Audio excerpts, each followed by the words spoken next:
আচ্ছা, তোমাদের না এটা বলে দিই, হ্যাঁ? এটা না অন্যরকম, মানে আমি যেসব ভিডিও করি মেকআপ-টেকআপ বা ব্লগিং সেরকম কোনো ভিডিও না। এটা হচ্ছে যে আমি বাড়ি আসলাম তো আমি মানে ১ মাস পরে এসেছি। তো বাবা আমার জন্য মাংস নিয়ে এসেছে। তো মা সেটা রান্না করছিল।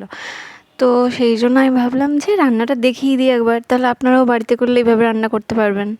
আচ্ছা, তো মা হচ্ছে যে তেল গরম বসিয়েছিল। তো গরম তেলে ফার্স্টে দেখছি যে আলুগুলো ভেজে নিচ্ছিল। আমি রান্না ভালো পারি না। মাই সে সব কিছু করে। মায়ের হাতের রান্না একদম সেরা। তো মা দেখছি যে আলুগুলো ভেজে নিচ্ছে। তো আমি মাকে জিজ্ঞেস করছিলাম। মা বলল, "আলুগুলো ভেজে নিলে তরকারিটা দিলে বেশি ভালো লাগবে খেতে।"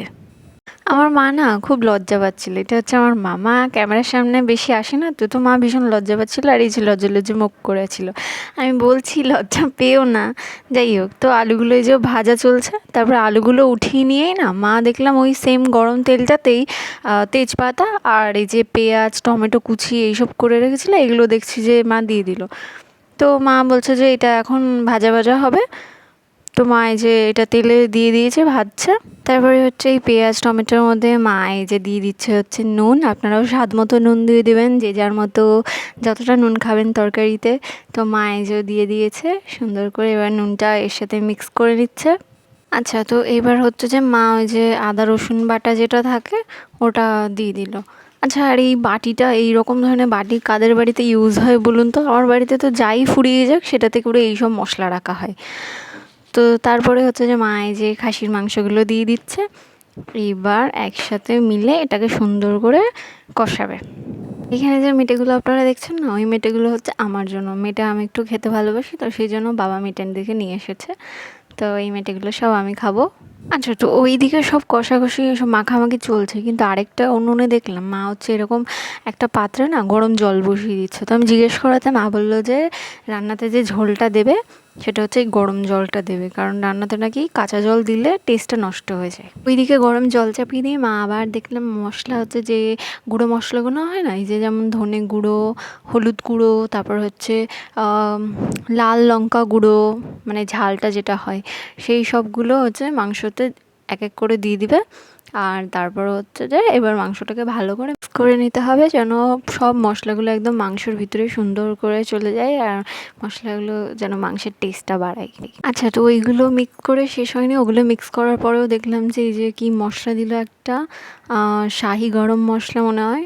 এই যে আপনারা প্যাকেটটা দেখে নিন। তারপরেও আবার কিছু একটা মশলা দিচ্ছে, মানে এখানে ২-৩ রকমের বেশ মশলা দিচ্ছিলো। কিছু গরম মশলা বা চিকেন নাকি মিট মশলা এইসব টাইপের কিছু দিচ্ছিলো। আবার মশলাগুলো দেওয়ার পরে এই যে দেখলাম সুন্দর করে গুছিয়েও রাখলো, পরবর্তী যদি রান্না করে আবার দেবে সেখানে। তো এইবার এই ৩টে মশলাকে ভালো করে মিক্স করবে। এবার ওইদিকে যে গরম জলটা হচ্ছিলো সেটা এতক্ষণে ফুটে গেছে। এইবার ওই গরম জলটা মাংসের মধ্যে ঢেলে দিল। যেহেতু আমার মা হচ্ছে প্রেশার কুকারে বা আগে থেকে মাংসটাকে সিদ্ধ করে রাখেনি, যা হবে এইখানেই কষানো হবে। তো দেখলাম সেই যে করছে। আর মা বললো প্রেশার কুকারে দেবে না, এরকমভাবেই আজকে সিদ্ধ হয়ে যাবে, এতে প্রেশার কুকারে দেওয়ার কোনো দরকার নেই। যাই হোক, তো পরিমাণ মতো ঝোল দিয়ে দিয়েছে। আর এবার হচ্ছে যে আলুগুলো দিয়ে দেওয়ার পালা। যে আলুগুলো এবার ঝোলে দিয়ে দিল। তো এইবার সবটা করে ঢেকে দেবে মনে হয়। মা বললো যে সিদ্ধ হওয়া পর্যন্ত এখানে এরকমই থাকবে, আর এই জন্য আঁচটাও একটু কমিয়ে দিল। এই যে দেখুন বন্ধুরা কেমন কালার এসেছে। কোনো আগে থেকে সিদ্ধ করা নয়, এক্সট্রা কিছু জল টল দেওয়া নেই। ওই যা দেওয়া হয়েছিল ওতেই সিদ্ধ হয়ে গেছে পুরোটা, আলু মাংস সব। আর তারপর হচ্ছে একবার মা এই যে ঢেলে নিচ্ছে।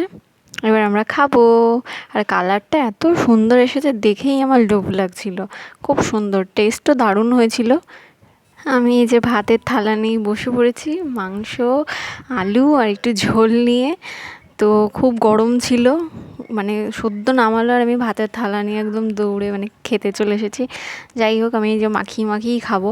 আলুটাও দেখলেন কেমন নরম হয়েছে, আর মাংসটাও এই যে দেখতে পাচ্ছেন একদম ছিঁড়ে চলে আসছে কিছু, দারুণ সেদ্ধ হয়েছে। আর এবার আমি খাবো। আর এক গাল নিতে এসে যে কি টেস্ট আপনাদের কি বলবো। যাই হোক, ভিডিওটা যদি ভালো লেগে থাকে তো প্লিজ লাইক, শেয়ার আর সাবস্ক্রাইব করে দেবেন, আর এইভাবেই পাশে থাকবেন। Thank you. দেখা হবে নেক্সট কোনো ভিডিওতে।